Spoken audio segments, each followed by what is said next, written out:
I think this is the 17th annual World Treehouse Conference. It started in 1997. You guys do the math. Essentially, it's a gathering. I know there's a lot of people here who have never built a treehouse who are trying to learn about it, but it's also a gathering of professionals who've been doing this. And we're all very willing to share what we know as articulately as we can in a very short period of time. Of course, our host is Michael Garnier, who is known for the Garnier limb.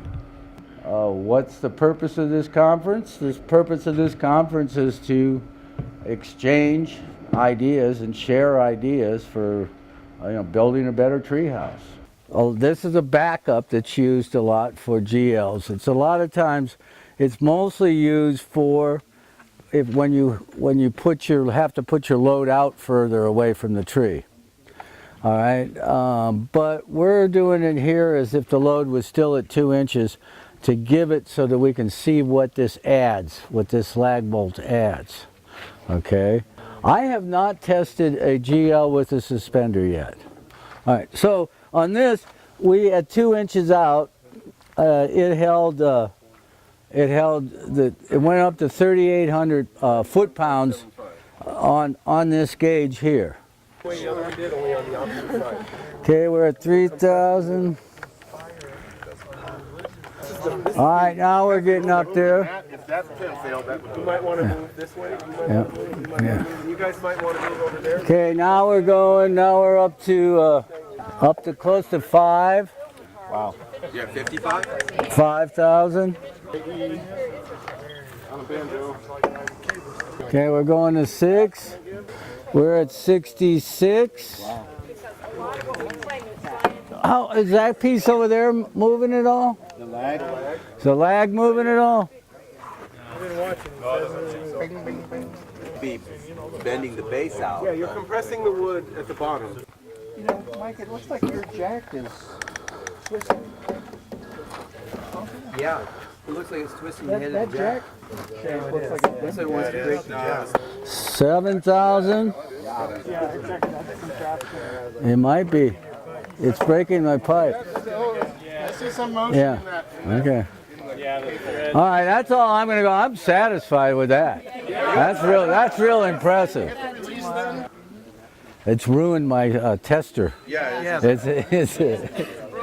Okay, so I'm just going to explain this test here first. The sort of the dynamics of the loading that went on with this. So we had the GL in the wood. Now normally you put a load on it and it wants to compress this part of the wood and compress this part and this part here. This is a good example of looking to see what the dynamics of the wood are. It shows where the wood actually compresses. Now, with this load here that we did, we put a loop on the end and we supported it back here with a 1 inch lag. We're trying to take this whole thing, instead of a lever arm, we were making this a column supported on both ends and trying to push it this way. And by that we doubled the amount that it would hold, and my gear was starting to break on me, so we had to stop. So the testing gear. So I'm quite impressed with the hanging just from a 1 inch lag. Michael, so you say you were able to double what the tab is rated for itself alone? Right.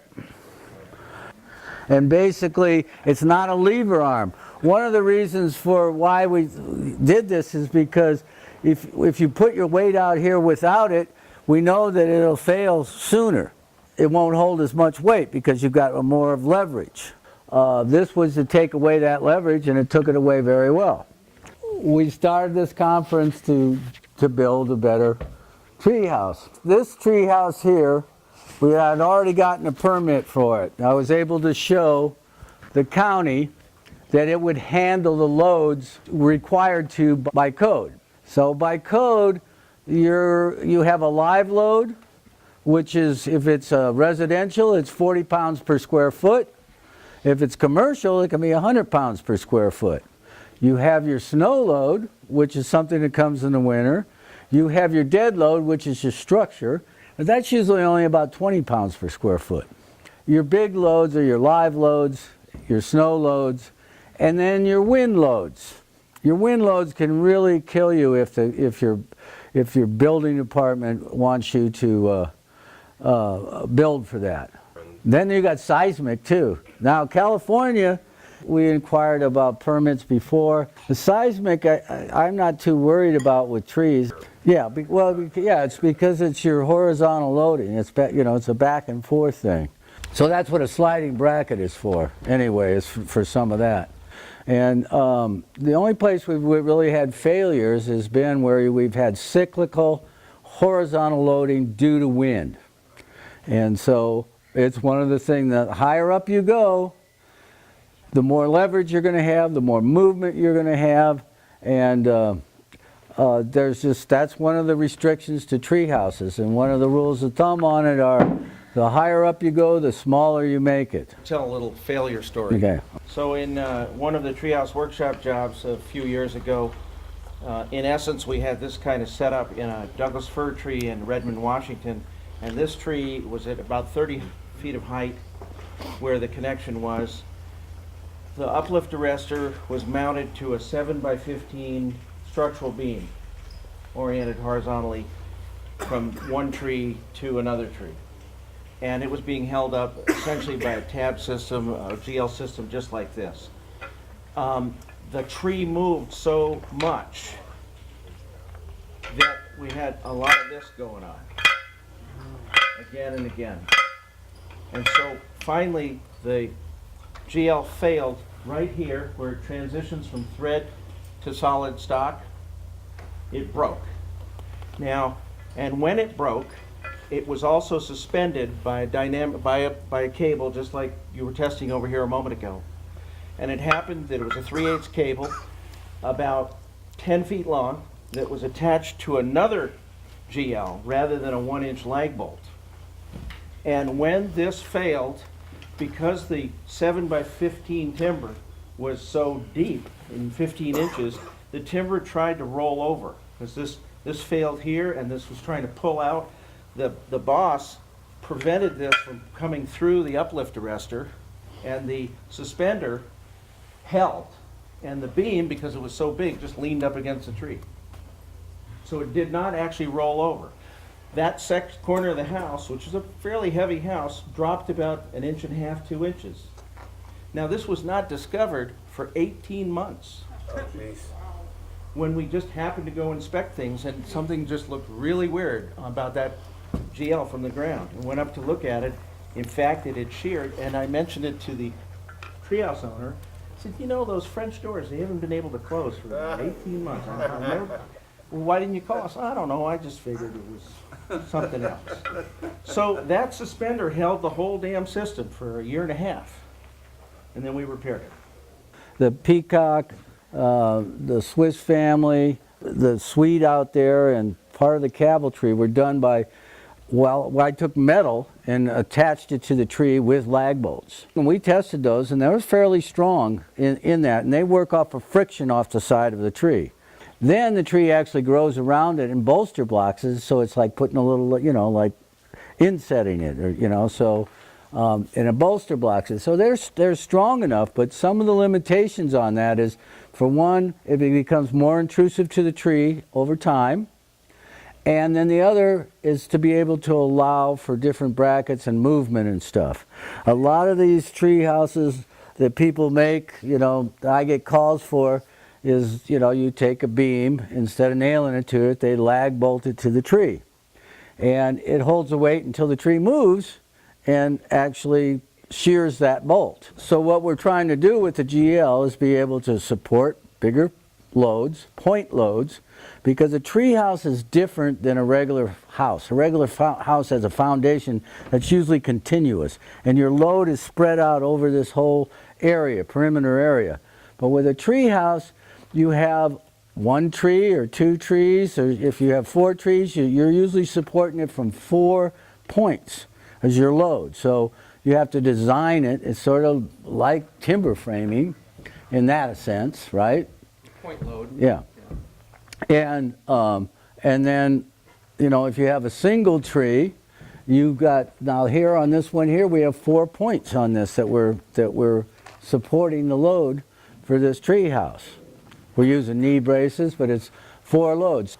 And then you have 2 trees, you have 2 trees, 2 columns, but you could have 3 points or 4 points on each tree. You look at it as if it's going to be a column. If you were building a regular structure that was a vertical cantilever structure, that's your tree though. Your tree is engineered that way. It's a vertical cantilever structure in itself. Okay?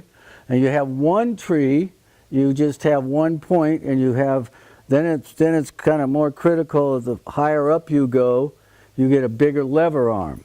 So you get a bigger sail area, all right? And so you higher up you go, the smaller you want to go. All right. Your worry with a multiple tree house, you have 4 different points. That helps you from tipping over, but then you get all this different movement and everything like that you have to take, you know, into account for. But that's one of the things I've been doing here for 25 years is watching what's been going on with these trees. This one here I built to last 20 years. It's lasted 25. And so now I want to build them to last 50. How many more years do you expect to get out of it? That one, I'll get another 20 years out of it. One of the things, though, that you want, that I'm doing now more is I'm planning, when I plan my tree houses, I look and, you know, I say, oh, well, this is going to last 15 years. I don't have to worry about it, but 15 years comes pretty quick.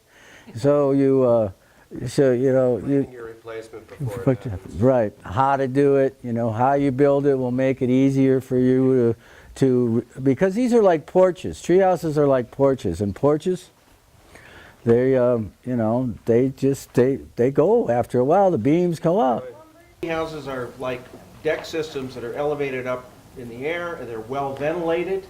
And if you keep an eye on your trouble spots, which you'll discover in the first couple of years of a new tree house being built, where leaves tend to gather and moisture can collect, and you're able to maintain those spots and keep them clean, you will extend the life of your tree house. Thanks, Mike.